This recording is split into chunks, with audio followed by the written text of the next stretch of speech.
Happy Lunar New Year, my friends. It's Friday. I'm tired as hell. I want to play Bowser's Fury, but news don't sleep, baby.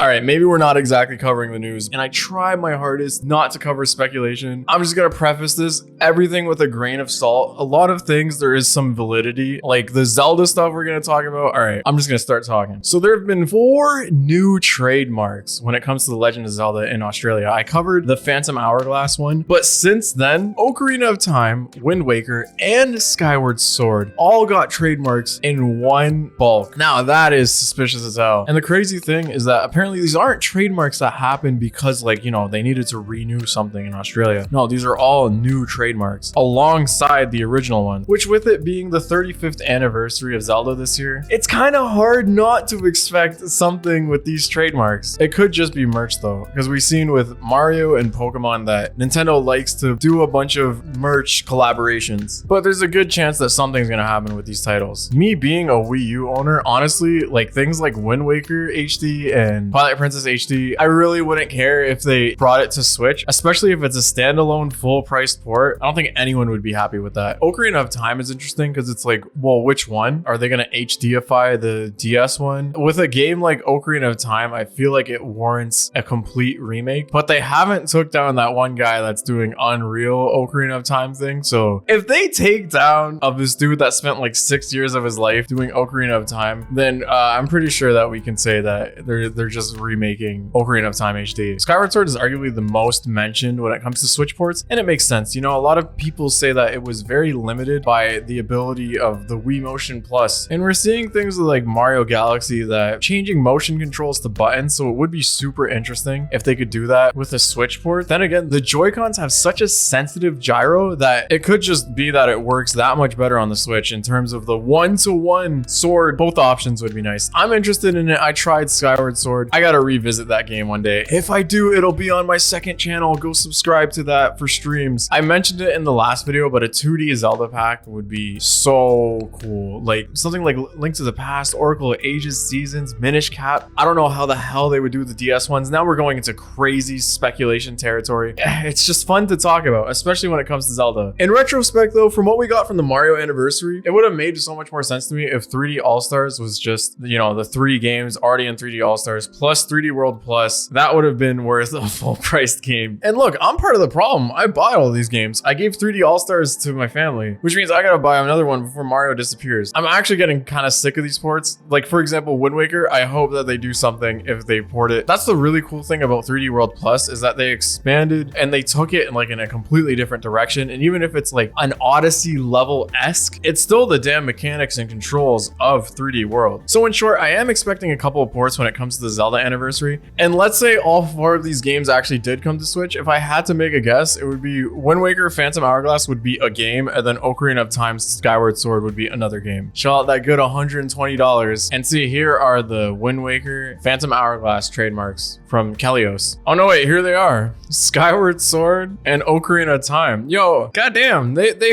really got them all. We're probably gonna see something with these titles. It's just so odd that it's game specific and it's these 4 games. But Kalios is the link that'll drive us to our next story, which is about the Pokemon Direct. Now, honestly, through my time reading articles, I know I kind of just got back to this after a year, but Express UK, take everything they say with a grain of salt. We're already talking about speculation. Their reasoning for a suspected upcoming Pokemon Direct for the 25th anniversary show, which is this February 27th, is that Kalios is a known Nintendo leaker and stated that there's going to be a Pokemon Direct. So that's it. And I quote, Pokemon Direct along with a smiley face. Journalism, ladies and gentlemen, journalism. But there's no reason not to expect something when it comes to the 25th anniversary show. We're getting Fortnite looking, Sprite Cranberry looking, Post Malone. Katy Perry's also going to be at the show. And it could be expected that at the concert, there's going to be some Pokemon news. You know, we didn't get Pokemon Gun or 3rd Pokemon game with Pokemon Sword and Shield breaking the yearly Pokemon release since we got the complete packages, which, by the way, can I just point out how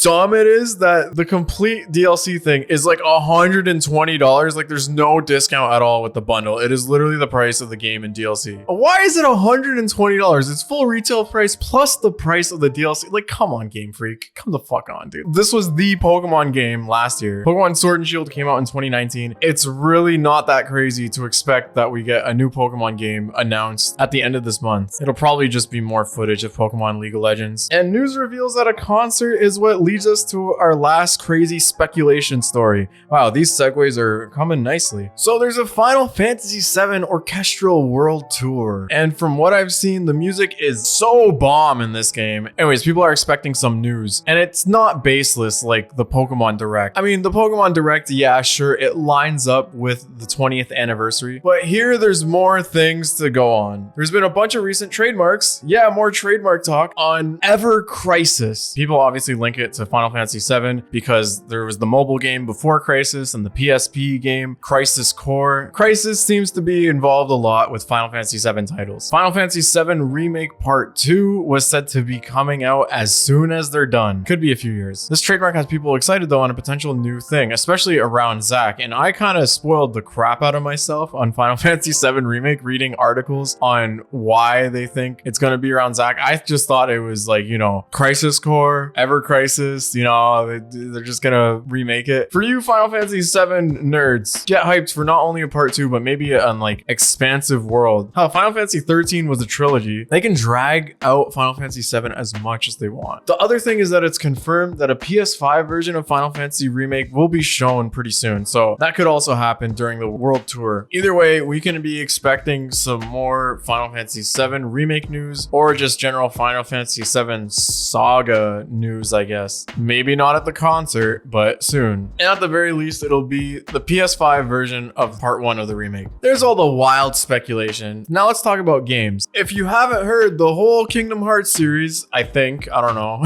they're coming to PC. You get Kingdom Hearts 1, 2, and 3. Apparently that's not enough. And I would have thought that's good enough to be involved in the series, but a lot of Kingdom Hearts fans would get very upset with me saying that. But the real reason why Kingdom Hearts fans are kind of upset is because it's on Epic Game Store. That's right, it's an Epic Game Store exclusive. Epic Game Store is making it more frustrating than ever being a PC gamer with our 18 different game launchers. But a lot of people criticize Epic Game Store for things like not having a discussion page, its return policy, not having achievements, and people that just generally don't trust Tencent, that have their hands deep into the pockets. Okay, massive Kingdom Hearts fan. Is there something from this collection missing that you're like, oh yeah, but you don't really get the story if you're missing like the mobile game? I'm actually not trying to stir the shit. I feel like a lot of the enjoyment from Kingdom Hearts, from what I see from fans online and people talking about the game, is from fully understanding the sequence of events. Oh yeah, the last thing is that people are saying these games are hella overpriced. All 4 of those games you have to buy individually. Kingdom Hearts 1 and 2 remix thing is $50 and all the other games are 60. Oh god, these names are so confusing. Kingdom Hearts 1.5 and 2.5 remix is 1 and 2 HD, 3 with the DLC, right? Remind. Kingdom Hearts 2.8. Is this the DS game?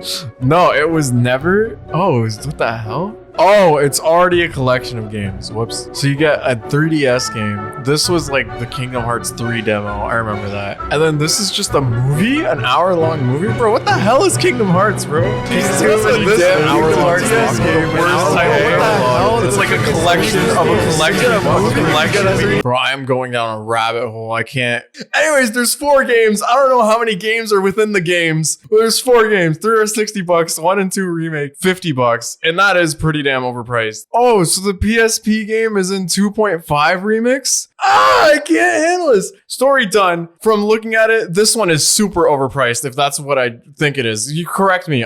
There's so much shit I'm obviously getting wrong. I can't believe how hard it is for me to understand the collection within a collection. All right, moving on. The CD Projekt Red story just got a lot worse. So source code was apparently being auctioned lowball at 1 million and a flat out buy everything at 7 million price. And this sounds like a legit like movie hostage scenario. You know, like the crazy person sends like the hostage's finger in the mail just to show that they own them. Well, that's kind of what the hackers did, because the hackers released the source code for Gwent, the tabletop Witcher playing card game thing. And it was making rounds online until the actual archive got deleted. But it's the internet, so the source code is out there, and that is just the tip of the iceberg for what else they said they have. They have a Telltale Witcher game, Witcher 3, unreleased version of Witcher 3 apparently, and Cyberpunk 2077. And of course, CD Projekt Red put their foot down, as we mentioned, and refused to coordinate with this quote-unquote actor. A breach this massive still feels like, man, was there really someone on the inside? The future is scary for CD Projekt Red. And even if they make it out of this one, their stock prices and the overall employee trust is going to go way down. I mean, they're literally throwing their employees under the bus. So to be an employee and realize that that got into the hands of the hacker, and then the executives are just like, well, when it gets out there, we already told the law to protect you. Oh yeah, that's reassuring. That's it for today's Dodump. There's even more to talk about, but I gotta wrap this up. Y'all just got dumped on. Bye-bye.